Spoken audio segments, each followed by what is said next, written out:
What if I told you the Second World War didn't end in 1945, but in 1974?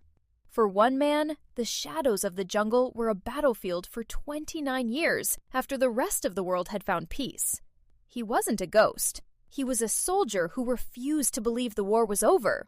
This is the haunting story of the man who stayed at war for 3 decades, alone. In 1944, a young Japanese intelligence officer named Hiroo Onoda was sent to Lubang Island in the Philippines. His orders were simple but absolute. Stay behind, gather intelligence, and never surrender.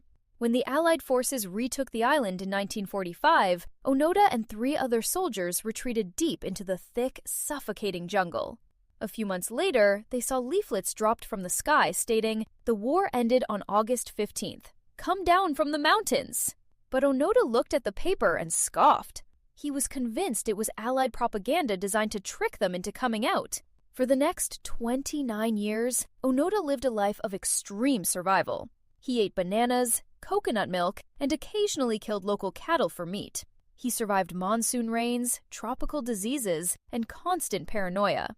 One by one, his comrades either surrendered or died in skirmishes with local police, leaving Onoda entirely alone.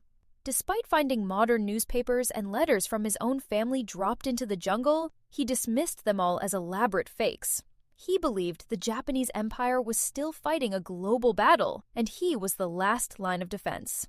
The world moved on. Man landed on the moon, color TV was invented, and Japan became a global economic power, while Onoda remained a frozen relic of 1944. It wasn't until 1974 that a young traveler named Norio Suzuki tracked him down. Even then, Onoda refused to leave his post. He told Suzuki, "I will only surrender if my superior officer orders me to do so." Suzuki had to fly back to Japan, find Onoda's former commander, who was now an old man working in a bookstore, and bring him to the jungle. Only when his old boss read the formal surrender orders did Onoda finally lay down his rusted rifle and weep. He emerged from the trees, still wearing his tattered 30-year-old uniform, a man who had lost his entire youth to a war that had ended decades ago.